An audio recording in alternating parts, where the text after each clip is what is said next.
नमस्कार। ये है इंडिया में आपका बहुत स्वागत करते हैं।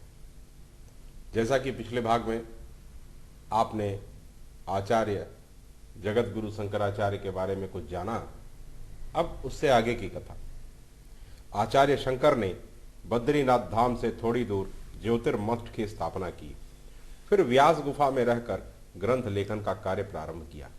इसी गुफा में रहकर वेद व्यास महाराज ने महाभारत की रचना की थी। आचार्य शंकर यहाँ केवल लेखन कार्य ही नहीं करते थे, बल्कि कुछ चुने हुए शिष्यों को पढ़ाते भी थे तथा योग साधना की शिक्षा भी देते थे।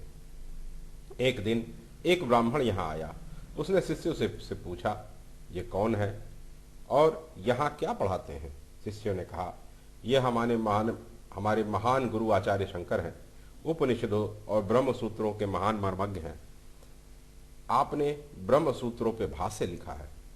वह ब्राह्मण आश्चर्य प्रकट करते हुए कहा कि भला इस कलयुग में कौन ऐसा व्यक्ति है जो ब्रह्म सूत्रों का मर्म समझता हो? मैं तो ऐसे व्यक्ति की खोज में हूँ। यदि तुम्हारे गुरु मेरे एक संदेह का निवारण कर सकें तो मुझे बड़ी प्रसन्नता होगी। शिष्यों ने इस ब्राह्मण को आचार्य शंकर से मिलवाया। उन्होंने उस ब्राह्मण के प्रश्न का उत्तर विस्तार पूर्वक दिया। यह शास्त्रार्थ 7 दिन तक चला। ब्राह्मण शंकर की व्याख्या से बहुत प्रसन्न हुआ और उसने जब अपना वास्तविक रूप प्रकट किया तो सबको ज्ञात हुआ कि वह ब्राह्मण वेद व्यास जी थे। शंकर की आयु केवल 16 वर्ष की थी। वेद व्यास जी ने उनको 16 वर्ष की और आयु प्रदान कर दी। इस समय वैदिक धर्म पर्याप्त छिन्न भिन्न हो चुका था। बौद्धों और जैन धर्म प्रचारकों के कारण वैदिक धर्म मानने वालों के अंदर घोर निराशा व्याप्त हो गई थी। आचार्य शंकर ने इस विषम परिस्थिति से धर्म का उद्धार करने का निश्चय किया। आचार्य हिमालय से उतरकर भारत का परिभ्रमण करने लगे। शंकर के जीवनीकारों ने उनकी इन यात्राओं को शंकर दिग्विजय का नाम दिया। वास्तव में आचार्य शंकर भारत की विभिन्न दिशाओं में गए और जहां जहां वैदिक धर्म विरोधी लोग मिले उनको शास्त्रार्थ से परास्त किया तथा वैदिक धर्म मानने वालों को संगठित किया। उनकी इस यात्राओं पर संस्कृत भाषा में अनेक ग्रंथ लिखे हुए हैं। इनसे यह ज्ञात होता है कि वह उत्तराखंड, अयोध्या, काशी, प्रयाग, दिल्ली, उज्जैन, कर्नाटक, कांची, कामरूप, गया, गोकर्ण, चिदंबर, जगन्नाथ, द्वारिका, नैमिष, पंढरपुर, मथुरा, रामेश्वरम आदि चारों दिशाओं के विभिन्न प्रमुख स्थानों में गए। 1000 वर्ष पूर्व ऐसी यात्राएं बहुत कठिन थी। उनकी इन यात्राओं से धर्म विरोधियों और पाखंडियों का दमन तथा शुद्ध वैदिक धर्म की प्रतिष्ठा का अभूतपूर्व अवसर आया। आचार्य शंकर की यात्राओं में अनेक अलौकिक घटनाएं घटी, जिसका विस्तृत वर्णन संस्कृत के अनेक ग्रंथों में मिलता है। अनेक बार विरोधियों ने उनकी हत्या का प्रयास किया, किंतु अलौकिक रीति से उनके प्राणों की रक्षा हो गई। एक यात्रा में तो उन्होंने एक मृत बालक को जीवित कर दिया था। आचार्य शंकर के समकालीन एक विद्वान मंडन मिश्र थे। विद्वानों में उनकी बड़ी प्रतिष्ठा थी। वे शंकर के अद्वैत मत से भिन्न मत को मानते थे। उनकी पत्नी भारती परम विदुषी थी। शंकर मंडन मिश्र से शास्त्रार्थ करने के लिए गए। उनकी पत्नी भारती निर्णायक बनाई गई। मंडन मिश्र इस शास्त्रार्थ में पराजित हो गए। इससे उनकी पत्नी भारती को क्षोभ हुआ। अतः उन्होंने शंकर से शास्त्रार्थ करने की इच्छा व्यक्त की। शंकर सहज तैयार हो गए। शास्त्रार्थ में भारती ने कुछ काम शास्त्र संबंधित प्रश्न किए। आचार्य शंकर बाल ब्रह्मचारी थे। उनके लिए काम शास्त्र संबंधित प्रश्नों का उत्तर देना संभव नहीं था, लेकिन उन्होंने पराजय स्वीकार नहीं की, केवल कुछ समय मांगा। संयोग से एक दिन वे जंगल में जा रहे थे। मार्ग में एक शिला पर उनको एक राजा का शव मिला। संभवतः वह शिकार का पीछा करते हुए अकेला ही रह गया और लू लग जाने के कारण मर गया था। आचार्य शंकर ने उसके शरीर में प्रवेश करके काम शास्त्र का अनुभव प्राप्त करने का निश्चय किया। उन्होंने अपने शिष्यों को अपना निर्णय बता दिया। वह राजा जीवित हो गया।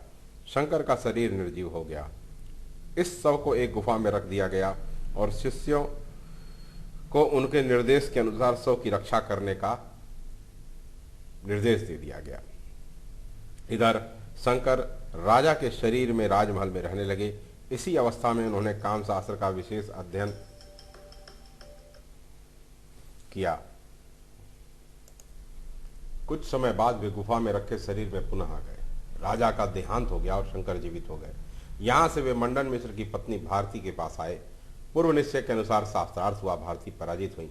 शास्त्रार्थ के बाद प्रतिज्ञा अनुसार मंडन मिश्र ने संन्यास ले लिया तथा आचार्य शंकर के शिष्य हो गए, जो बाद में सुरेश्वराचार्य के नाम से विख्यात हुए। आचार्य शंकर ने एक प्रकार से धर्मराज की स्थापना की थी। इस राज्य का प्रशासन ठीक से चले, इसके लिए उन्होंने अनेक सन्यासी तथा गृहस्थ शिष्य तथा भक्त बनाए थे। देश के विभिन्न भागों में अनेक संस्थाएं स्थापित की थी तथा अनेक प्राचीन मठ मंदिरों का उद्धार किया था। आचार्य शंकर के 4 प्रमुख शिष्य विशेष उल्लेखनीय हुए: सुरेश्वराचार्य, पद्मपादाचार्य, हस्तमलकाचार्य और त्रोटकाचार्य। सभी शिष्य असाधारण विद्वान, असामान्य त्यागी तथा अलौकिक संत थे। आचार्य शंकर ने धर्म अनुशासन स्थापित करने के लिए 4 दिशाओं में 4 मठों की स्थापना की थी। प्रत्येक मठ का अध्यक्ष अपने शिष्य को बनाया था। इन मठों में गोवर्धन मठ भारत के पूर्वी भाग यानी जगन्नाथपुरी में स्थित है। ज्योतिर्मठ प्रचलित नाम जोशी मठ बद्रिकाश्रम के पास हिमालय में स्थित है। शारदा मठ काठियावाड़ के द्वारकापुरी में स्थित है और चौथा मैसूर में श्रृंगेरी मठ के नाम से जाना जाता है। इन प्रधान मठों के अतिरिक्त अन्य अनेक मठ भी हैं। इन मठों के अध्यक्षों को भी शंकराचार्य ही कहते हैं। इन मठों का संचालन का विस्तृत नियम है। इन सब का कार्य सैकड़ों वर्षों से अबाध रूप से चला आ रहा है। धर्म कर्म संचालन के लिए इतना व्यापक और विस्तृत संगठन अन्य कोई महापुरुष नहीं कर सका था। इन मठों ने भारत की आध्यात्मिक संस्कृति के विकास और उसकी सुरक्षा का असीम कार्य किया है। आचार्य शंकर ने देश के सन्यासियों को एक सूत्र में आबद्ध करने के लिए दशनामी संप्रदाय की स्थापना की।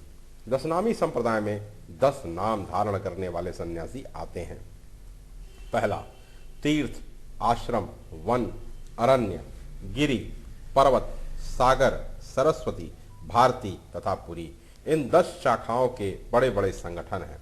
आचार्य शंकर महान त्यागी सन्यासी और कुशल संगठनकर्ता होने के साथ दर्शन शास्त्र के अपूर्व आचार्य तथा उच्च कोटि के सरस कवि थे। उन्होंने अनेक ग्रंथों की रचना की, जिन्हें 4 वर्गों में बांटा जाता है: भाष्य ग्रंथ, स्तोत्र ग्रंथ, प्रकरण ग्रंथ, तंत्र ग्रंथ। भाष्य ग्रंथों में ब्रह्मसूत्र, गीता और उपनिषदों के भाष्य प्रमुख हैं। स्तोत्र ग्रंथों में गणेश, शिव, देवी, विष्णु आदि विभिन्न देवी देवताओं की अत्यंत सरस कविता में स्तुति लिखी गई है। इन ग्रंथों की संख्या लगभग 240 है।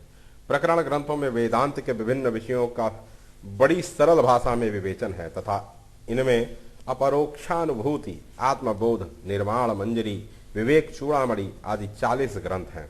तंत्र ग्रंथों में सौंदर्य लहरी तथा पंच प्रसारक विशेष उल्लेखनीय है। इस प्रकार वे 32 वर्ष की अल्पायु में सैकड़ों ग्रंथों की रचना कर गए। इन ग्रंथों पर परवर्ती विद्वानों ने भाष्य लिखकर अमर कीर्ति अर्जित की। उनके दर्शन और कृतित्व पर सैकड़ों ग्रंथ लिखे गए थे, आज भी लिखे जा रहे हैं। यह उनकी कृतित्व, उनकी अलौकिकता का प्रत्यक्ष प्रमाण है। शंकराचार्य जी तंत्र विद्या के उच्च कोटि के साधक और विद्वान थे। तंत्र श्री विद्या साधना पद्धति का उच्च कोटि का स्थान है। इसी की विधि पूर्वक पूजा अर्चना की प्रतिष्ठा आचार्य शंकर के द्वारा की गई थी, जो आज भी उनके मठों के माध्यम से चली आ रही है। उन्होंने अपने ग्रंथ सौंदर्य लहरी में श्री विद्या के रहस्यों का विवेचन अत्यंत मार्मिक रीति से किया है।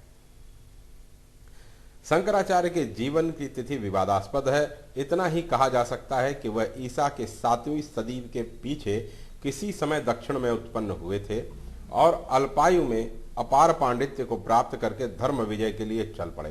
काशी में उन्हें विश्वनाथ जी ने अपना दिव्य शरीर प्रकट करके दर्शन दिए और उन्हें व्यास कृत ब्रह्म सूत्र के ऊपर भाष्य लिखने की आज्ञा दी। उन्होंने यह स्थिर किया कि बद्रीनाथ जाकर ही सूत्र भाष्य की रचना करूंगा। बद्रीनाथ के पास ही व्यास गुफा है, जहां रहकर व्यास जी ने इन वेदांत सूत्रों का प्रणयन किया था। हरिद्वार होकर आचार्य ऋषिकेश पहुंचे। वहां उन्हें पता चला कि विष्णु मंदिर की मूर्ति चीन देश के डाकुओं के भय से गंगा जी में फेंक दी गई है। आचार्य के प्रश्न से गंगा तीर पर एक स्थान से बड़ी प्राचीन मूर्ति प्राप्त हो गई और उसकी मंदिर में प्रतिष्ठा की गई। इसके पश्चात बद्रिकाश्रम की ओर चल पड़े। मार्ग में नर बलि प्रथा और तांत्रिक पूजा अधिक प्रचलित थी, जो आचार्य के प्रयत्न से रुक गई। बद्रिकाश्रम के प्रधान मंदिर में भगवान की मूर्ति न मिली। पुजारियों ने कहा कि चीन देश के राजा का समय समय पर इधर भयानक आक्रमण होता आया है, इसलिए हमने भगवान की मूर्ति नारद कुंड में फेंक दिया। आचार्य ने नारद कुंड से भगवान की मूर्ति निकालकर उस मंदिर में स्थापना कर दी। यह मूर्ति पद्मासन में बैठे हुए चतुर्बाहु विष्णु की मूर्ति है, जिसका दाहिना कोना टूटा हुआ है। शंकराचार्य ने व्यास तीर्थ में 4 वर्ष तक रहकर ब्रह्मसूत्र, भगवत गीता तथा प्रधान उपनिषदों पर विविध भाष्य लिखे। इसके पश्चात आचार्य केदारनाथ पहुंचे, फिर उत्तरकाशी होते हुए गंगोत्री पहुंचे। उत्तरकाशी में उन्हें व्यास जी के दर्शन हुए। यहीं उन्हें पता चला कि कुमारिल प्रयाग के त्रिवेणी तट पर हैं। उनसे मिलने के लिए वे संभवतः यमुना के किनारे किनारे चलकर त्रिवेणी पहुंचे। आचार्य